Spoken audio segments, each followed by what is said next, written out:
쌍용차 인수해서 응원할까? 5,000원 있으세요? 네, 5,000원. 5,000원.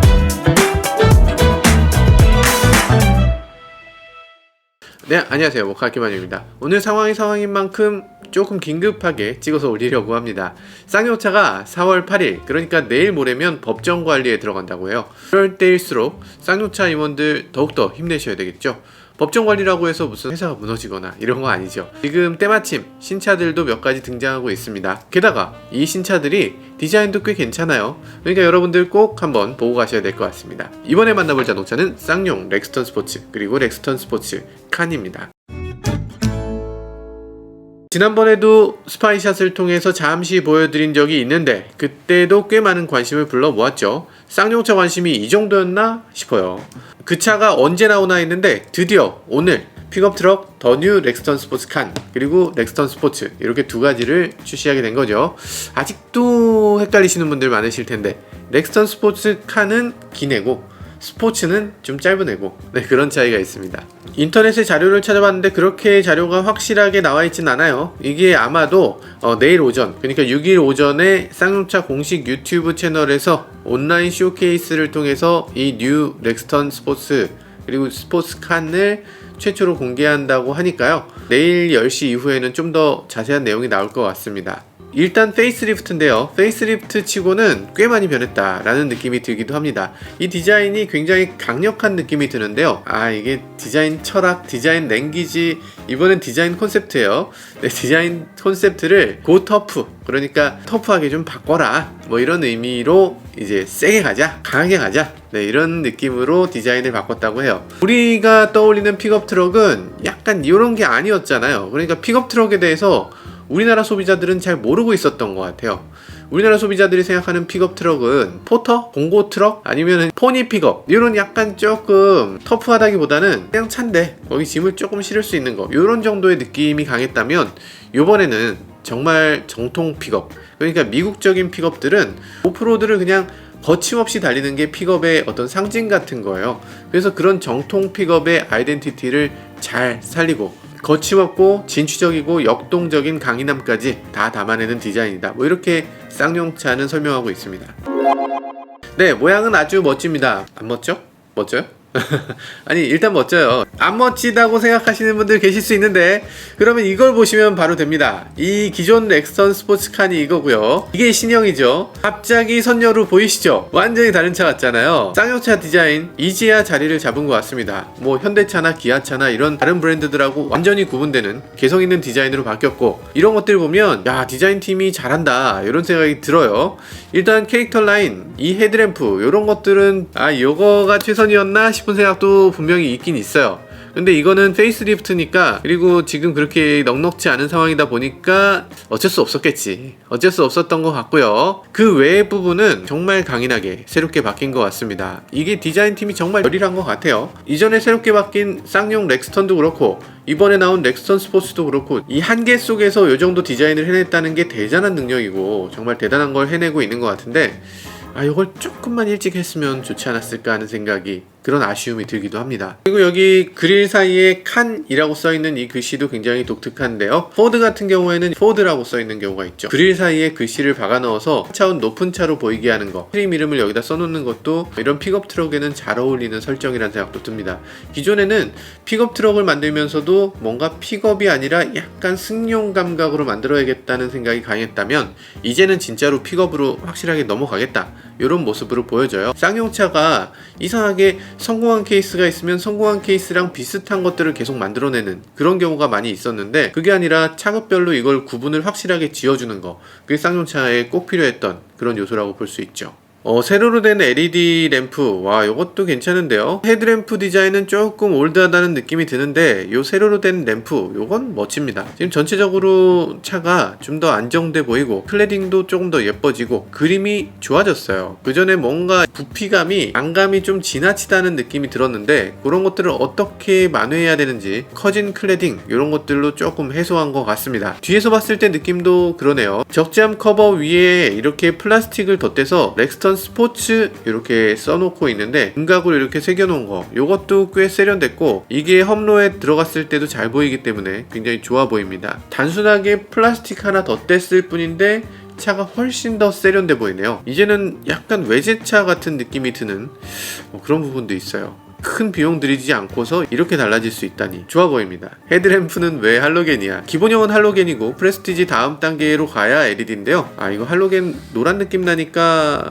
클래식하네. 클래식해서 좋네요. 그리고 색상이 지금 군청색이 원래 없었던 거 아닌가요? 멋있어요. 멋있습니다. 밀리터리 룩이 딱 나면서 요 색깔이 멋있네. 렉스턴 스포츠 그리고 렉스턴 스포츠 칸의 특이한 점이 하나 있습니다. 경쟁 모델들은 그렇지 않은데 이 차는 필요에 따라서 이 데크의 스펙, 그러니까 이 뒤에 짐 실는 곳의 스펙을 조금 바꿀 수 있어요. 넥선 스포츠는 이 데크가 1011리터, 그러니까 VDA 기준이라고 해서 기본적으로 이 용량 자체는 적재함 높이만큼만 올리기 때문에 사실 요거보다 더 올라가는 경우는 짐을 훨씬 더 많이 쓸 수 있겠죠. 적재 공간 위로도 더 쌓을 수 있으니까 실제로는 이거보다 훨씬 더 실리는 거예요. 일반적인 스포츠가 1011리터, 그리고 렉스턴 스포츠로 하면 1262리터, 그러니까 25% 정도 더 큰 공간을 쓸 수 있어요. 그리고 중량도 파워 리프 서스펜션이라고 해서 리프 서스펜션이 아무래도 짐을 더 실을 수 있으니까 700kg까지 적재할 수 있다, 이렇게 얘기하네요. 괜찮은 것 같은데? 많은 분들이 생각하실 거예요. 이런 식으로 생긴 자동차면 할리 데이비슨 2대 싣겠네. 할리 데이비슨 한 350kg 되니까. 그럼 2대를 싣고 이렇게 막 제주도 같은데, 아니면 뭐 어디 강원도 같은데 가서 거기서부터 이렇게 즐길 수 있다, 뭐 이렇게 생각하실 수 있는데, 근데 법적으로는 안 돼요. 할리 데이비슨 길이가 꽤 되기 때문에 여기다 실으려면 적재함 뒷부분을 열어야 되죠. 부분을 열어야 되니까 이걸 열고 주행하면 안 돼. 적재함 뒤를 열고 주행하려면 거기에 뭔가 장치를 해야 돼요. 일단 덮을 수 있는 뭐 호로 뭐 이런 걸로 이 추락하지 않을 수 있는 그런 장치를 해야 되고, 그리고 또 하나 문제가 되는 건 이 적재함을 밑으로 하면 번호판이 가려지는 거, 이런 부분도 해결을 해야 될 문제이기 때문에 어쨌든 그렇게 쉽진 않지만 뭔가 추가 장치 같은 게 있으면 가능은 할 것 같은 생각이 들긴 합니다. 어쨌든 짐을 실을 수 있는 것과 실을 수 없는 것의 차이는 크니까 이 정도면 그 정도 실을 수 있다. 오토바이도 싣고 갈 수 있는 정도의 자동차다. 서스펜션을 리프 스프링으로 하게 되면 굉장히 단단합니다. 굉장히 단단해서 이렇게 많은 짐을 실을 수 있는 거죠. 그런데 우리가 주행할 때 꼭 단단한 서스펜션만 좋아하는 건 아니잖아요. 승차감도 중요하게 생각하시는 분들은 5링크 서스펜션을 넣을 수 있습니다. 그렇게 되면 약간 무게가 줄어서 500kg까지, 스포츠 같은 경우는 400kg 뭐 이 정도 된다고 합니다. 이렇게 다이내믹 서스펜션으로 하게 되면 차체 높이도 10mm 정도 높아져서 험로 주파 능력도 조금 더 좋아지고 핸들링, 주행 성능도 조금 더 좋아진다고 하네요. 바디온 프레임 차체다 보니까 이런 식으로 다양한 세팅이 가능해지는 것 같습니다. 아쉽다면 아쉬울 수 있는데 파워트레인은 기존과 큰 변화는 없습니다. 2.2L 디젤 엔진이 들어가 있고요. 여기에 아이신 변속기, 6단 자동 변속기가 들어갑니다. 그래서 최대 출력이 187마력으로 되어 있는데 6마력 높아졌다고 해요. 좀 쓰는 김에 더 쓰지. 어쨌든 뭐 그렇게 나쁜 수치는 아닙니다. BMW도 대충 2.0 디젤이 180몇 마력 되니까. 그렇지만 토크는 비교적 높습니다. 낮은 RPM에서 최대 토크가 나오는 LET 디젤 엔진이기 때문에 40.8kgm의 토크를 발휘한다고 하네요. 특이한 점은 이 칸은 출력은 같은데 최대 토크가 조금 더 높습니다. 42.8kgm로 이상하게 kgm 정도 더 높은데, 이 정도면 5%더 높은 거죠. 티는 날까 싶긴 한데 어쨌든 두 개의 엔진을 조금 다르게 했다는 것도 특이한 점이네요. 참 아쉬운 점은 이 올류 렉스턴에 202마력짜리 신형 엔진이 들어갔거든요. 변속기도 올류 렉스턴은 8단인데 얘는 왜 아직 6단일까? 뭐 이런 것도 아쉽기도 하네요. 어쨌든 얘는 페이스리프트다 보니까 이 정도에서 그친 것 같습니다. 네, 사륜구동 시스템은요, 눈, 비가 내리는 악천후 그리고 오프로드에서도 조금 더 안정감 있는 주행 성능을 체험하게 해줍니다. 여기에 차동 기어 잠금 장치, 그러니까 LD가 들어있는데요, 코너링이나 이런 데서 도움이 되는 건 아니고 이제 한쪽 바퀴가 미끄러지기 시작하면 일반 디퍼런셜과 다르게 한쪽이 그냥 헛돌지 않도록 양쪽을 딱 락을 해주는 장치예요. 경쟁 모델 이런 차 같은 경우는 헛돌게 되면 한쪽 바퀴만 도니까 한쪽 바퀴만 헛돌지 않도록 양쪽을 동시에 돌도록 해주는 장치입니다. 항상 동시에 도는 게 아니라 이건 확실히 헛도는 거네 라고 할 때 연결이 되는 거기 때문에 코너링이나 이런 데는 문제 없고 필요한 경우에만 이렇게 락을 해주는 그런 장치라고 보시면 됩니다. 그렇기 때문에 이거는 LSD보단 조금 더 단순한 장치라고 볼 수 있어요. LSD랑 다르게 험로에서 빠져나가는 경우, 아니면 견인해야 되는 경우, 이런 경우에만 조금 더 도움을 준다 라고 보시면 됩니다. 쌍용차도 많이 변했죠. 이제는 첨단 주행보조 기능 그리고 편의사양도 적용이 됩니다. 주행보조 시스템이 통합된 드라이빙 패키지, 스마트 드라이빙 패키지라는 걸 갖고 있는데요. 이거는 긴급제동 보조 그리고 앞차 출발 경고 꼭 필요하죠. 신호 대기하다가 딴 데 보고 있다가 갑자기 앞차 딱 출발하면 뒤에서 크락션 받잖아요. 그리고 스마트 하이빔 기능, 그리고 차선 이탈 경보, 좀 아쉽게도 차선 이탈 방지는 아니에요. 경보해주는 기능, 그리고 전방 추돌 경보, 전방 추돌 방지를 해주는 게 아니고 경보, 그리고 차선 변경 경보, 후측방 접근 경고, 이런 식으로 경고들만 들어있습니다. 이 차가 굉장히 길다 보니까 360도 3D 어라운드 뷰 모니터 시스템이 들어있습니다. 그래서 차를 위에서 내려다본 것처럼 사방을 보면서 주차하거나 출차하거나 이런 데 도움이 될 수 있고요. 오토 클로징 기능이 있어서 차 키를 가지고 차에서 멀어지면 자동으로 차가 잠기는 기능, 이런 것들도 갖고 있습니다.